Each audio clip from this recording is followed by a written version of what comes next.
A Globo, o Projaquistão, virou DCE nível hard. E a gente percebe essas coisas nos pequenos detalhes. Eu acho curioso o negócio. É só semântica, você está implicando com detalhe. Não, é nessas horas que eles se entregam. Por exemplo, quem chamava Dilma de presidenta, não adianta você ir lá e falar, não, é possível na língua portuguesa usar o termo presidenta. Não adianta ir por esse caminho. O sujeito que lá lançasse mão do termo presidenta, ele estava fazendo isso para mostrar subserviência, vassalagem, para ser gado, para acenar para o sistema e ganhar algumas migalhas em troca, sei lá. Eu conhecia empresários à época que chamavam de presidente. E eu falava, isso aí é moral de geleia. Isso aí, se a Dilma rodar a bolsa, ou melhor, se a Dilma meter a mão na carteira, ele está rodando bolsa em Copacabana. Então, usou o termo presidenta, você já sabe quem é. É a mesma coisa. Falou estadunidense, mas eu já sinto o cheiro assim, a 3 milhas de distância, eu já... cheirinho de DCE, sabe aquele cheirinho de maconha estragado? Então, o presidente estadunidense, Donald Trump, diz que qualquer país que comprar petróleo e gás da Venezuela vai pagar tarifa. A notícia, aliás, é ótima. É o Trump fechando o cerco com o eixo do mal, do qual o Brasil já faz parte. Por que o Trump ainda não subiu o tom com o próprio Brasil? O Brasil é um país importante, continental, não é trivial. Mitar dessa forma tem que ter uma estratégia. E, obviamente, o Trump tem alguma expectativa de que seja possível usar todo o seu poder de persuasão e ameaça para que o Brasil não vire de vez uma província chinesa.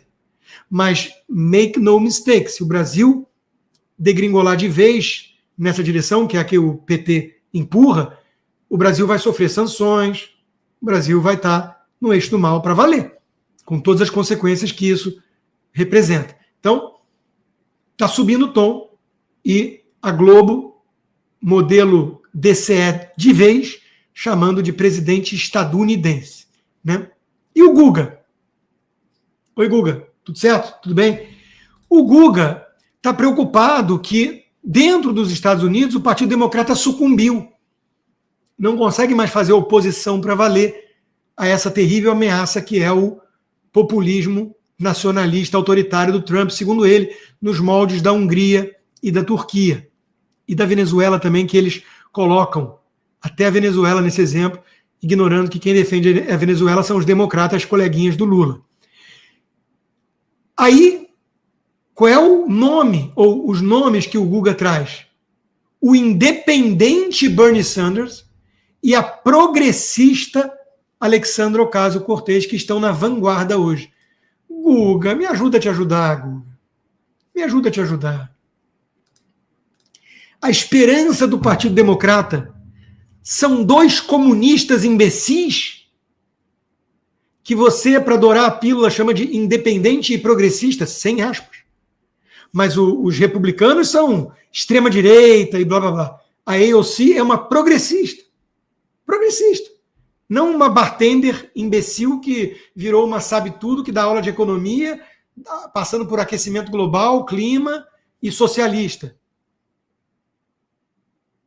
A esperança do Partido Democrata para o Guga, que se diz um liberal, vem de 2 comunistas idiotas. O velho Gagá, que tem milhões de dólares em propriedades, mas defende o comunismo, e a AOC, que, digamos assim, é uma mistura de Tabata Amaral com Jandira Fegali. Por falar nessa cruza esquisita, a gente pensa também nos artistas, né? E a Odete Reutemann, que vai ser reinterpretada pela Débora Bloch no remake de Vale Tudo, disse que espelha pessoas, a vilã da novela, espelha pessoas como Elon Musk. Acima de tudo, artista, quase todos de esquerda, é um bicho cafona. Acima de tudo é cafona. Né? E previsível. Então, o Elon Musk passou a ser o capeta do momento. O que o Elon Musk está fazendo? Qual é o grande pecado do Elon Musk?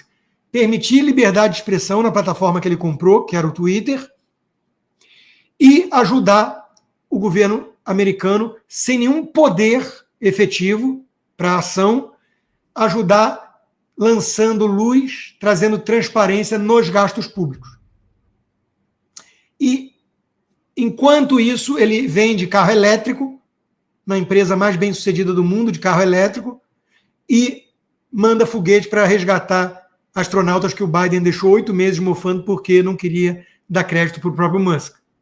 E aí o foguete dele volta com marcha ré fazendo baliza. Esse sujeito é o novo vilão da esquerda. Cada um tem um vilão que merece, né? Podia ser um especulador do mal, com cara de psicopata, que financia grupos extremistas que promovem quebra-quebra, incendiando as ruas, que ganhou bilhões especulando no mercado financeiro, que é o George Soros. Mas esse, eles adoram, esse é o bilionário do bem. Agora, o Elon Musk passou a ser o vilão, a Odete Reutemann. O negócio chega a ser ridículo, é cafona demais. E previsível, acima de tudo previsível. Né? Mas vamos lá. O governo Trump destacou o Brasil como exemplo de segurança eleitoral, segundo a mídia. Fake news. Fake news. O Brasil foi citado como exemplo por exigir identificação biométrica. Ah, então a manchete principal é, na melhor das hipóteses, misleading, enganosa. Leva a concluir algo que não é verdadeiro. Meia verdade, leia-se fake news. Fake news.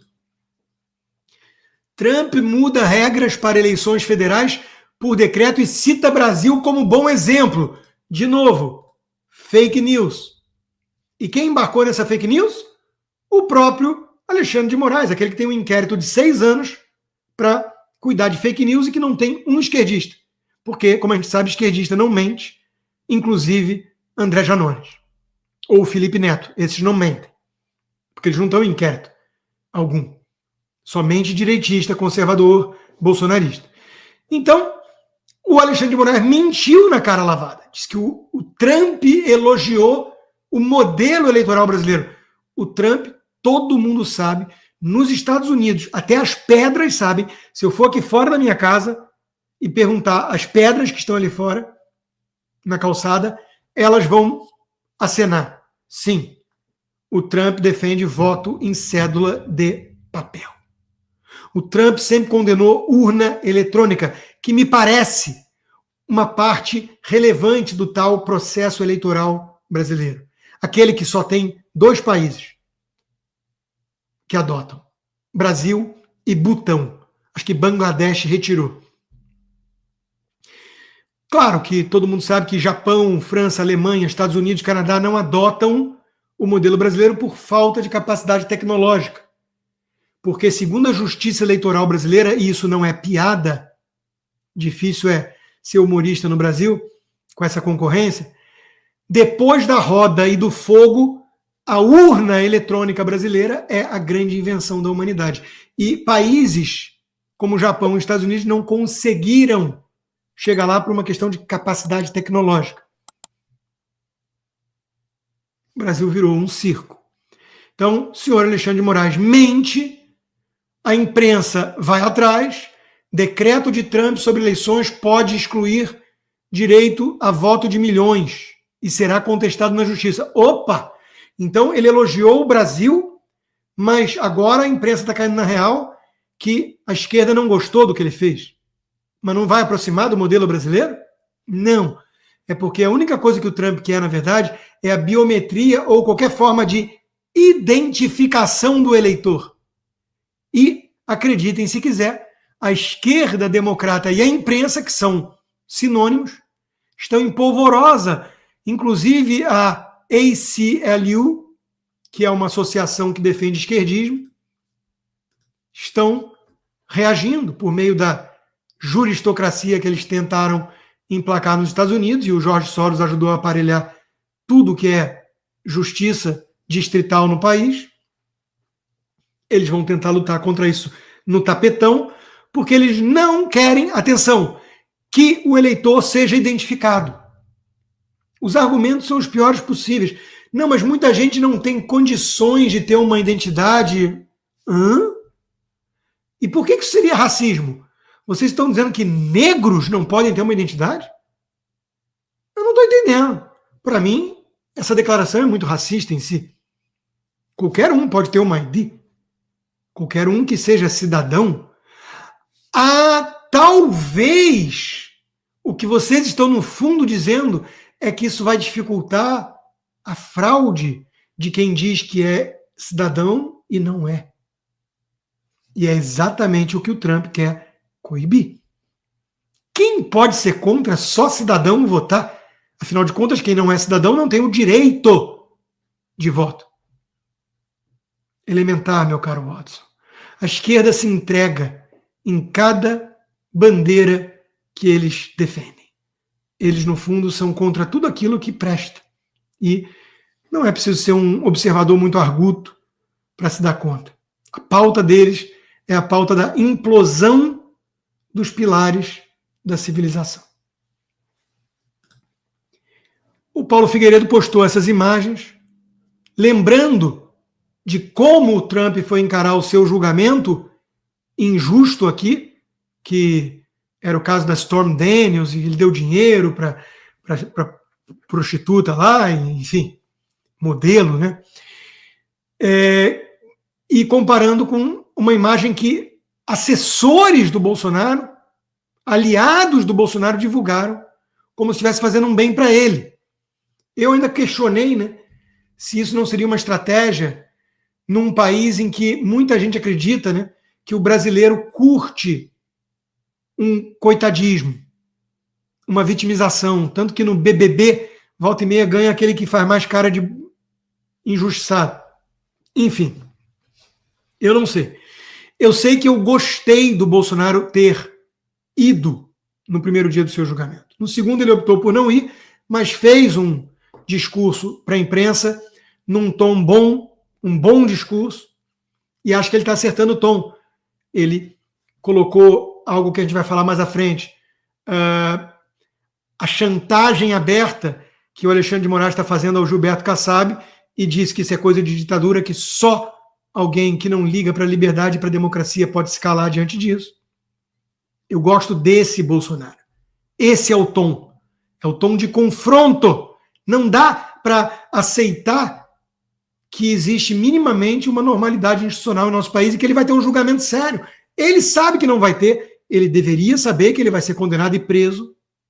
Ele não deveria acreditar em nenhum acordo com o sistema. Isso é ingenuidade. O Paulo Figueiredo vem fazendo algumas críticas nesse sentido, vem sendo alvo de ataques, aqueles mesmos suspeitos de sempre, que vem lá da Austrália, né, mas que diz: quem é você que está falando de Miami? Faça falar de Miami. Mas estão defendendo o cara que está na Austrália, não estou entendendo. Cobrar a coerência, enfim. Eu não quero ficar entrando em treta. Meu ponto é que críticas construtivas são necessárias sim, viu?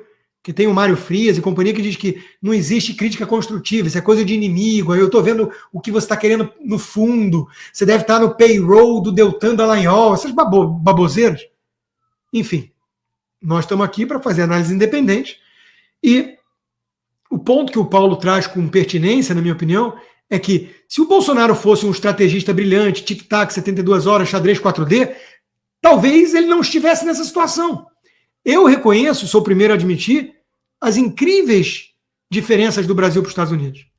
Para começo de conversa, o sistema, o Deep State, a esquerda corrupta, comunista, não conseguiu aparelhar a Suprema Corte americana, em que pese o esforço do Obama.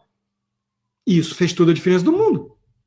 Aqui temos uma Suprema Corte, no Brasil temos uma máfia, como veremos. Então, isso faz toda a diferença. Mas você tem que se adaptar com realismo às cartas da mesa. Não adianta você falar, não, mas se eu estivesse na Suíça, e também não adianta você virar e falar, porque está no Brasil, tudo que foi feito era o que dava para ser feito. Por exemplo, indicar Nunes Marques para o STF. Pô, não tinha um nomezinho melhor, não? Nenhum nomezinho melhor. Podemos criticar o Nunes, porque o Bolsonaro está decepcionado com ele. Como veremos também. Agora, foi uma escolha ruim. Ele devia estar decepcionado com a escolha dele. Foi dele a escolha. Como Damares Alves. Ministra dele. E eu não preciso, e nem posso, e nem quero, ficar pedindo autorização para ator que surgiu na política agora, para quem eu posso ou não criticar para ser considerado um bolsonarista leal. Até porque meu intuito não é parecer um bolsonarista leal. E sim alguém que defende o Brasil, acima de tudo. E que defende Bolsonaro por considerá-lo um bom presidente e um injustiçado perseguido por um sistema podre e carcomido. Mas quando ele erra e dá tiro no próprio pé, cabe a mim externar que eu acho que ele errou. Até porque o Trump aprendeu muitas lições importantes com os próprios erros de 2016. Não fosse assim, o governo dele não estaria tão diferente agora. Ele está acertando muito mais dessa vez e encontrando bastante resistência do Deep State, do lawfare, porque ele entendeu o jogo e está mudando de postura.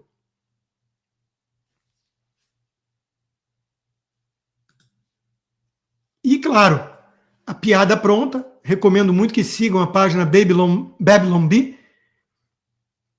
O Trump vai abandonar a presidência e se tornar um juiz distrital para ter ainda mais poder. Uma brincadeira, claro que o cara chegou à presidência da República, mas qualquer juizinho de qualquer distrito está achando que manda mais do que no presidente eleito de forma cachapante pelo voto popular, que nem precisava, mas com folga, pelo colégio distrital e pelos swing states. Ou seja, a democracia está ameaçada pelo ativismo judicial. É o mesmo problema que o Brasil enfrenta. Eu, essa semana, falei no Steve Bannon, programa do Steve Bannon, War Room, com o Paulo Figueiredo, e os paralelos são evidentes. É por isso que ele convida tanto pessoas para falar sobre o Brasil, porque ele está vendo que o Brasil foi para um estágio mais avançado, mas é exatamente o que a esquerda americana quer fazer com os Estados Unidos. E a direita tem que impedir. Não é paranoia falar que eles querem implodir a democracia por meio do ativismo judicial. É exatamente o que fizeram no Brasil e é exatamente o que os democratas tentavam fazer e não desistiram ainda, mas estão enfraquecidos aqui nos Estados Unidos. Estão tentando embarrear o governo Trump, com decisão sobre imigrante e por aí vai. Tudo vai parar no tapetão da justiça. A luta é no Ocidente todo. O Benjamin Netanyahu, em Israel, comprou essa briga. E a esquerda fez protestos nas ruas, que aí o Caio Blinder voltou a achar democrático, povo na rua, não no Brasil contra o Lula. Ou seja, são inconsistentes, são hipócritas. E nós estamos aqui para denunciar isso. E por fim, claro, aqui sobre Estados Unidos, para acabar essa pauta, temos a esperança, alguns congressistas republicanos, como a Maria Elvira Salazar, pressionando o Trump para ir logo para a bomba atômica e jogá-la na cabeça do Alexandre de Moraes e cúmplices, que é a lei Magnitsky. O Guzzo tem um bom ponto. Fala-se na possibilidade de que o governo americano proíba a entrada de Alexandre de Moraes no território pela prática de direitos que violam a Constituição dos Estados Unidos. Tudo bem, mas o problema real do ministro é violar a Constituição e as leis do Brasil. Ele tem um ponto.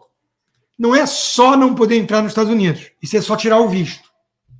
A Magnitsky é muito pior que isso. Ele vira um pária global, ele não consegue mais ter conta em banco que tenha sistema SWIFT.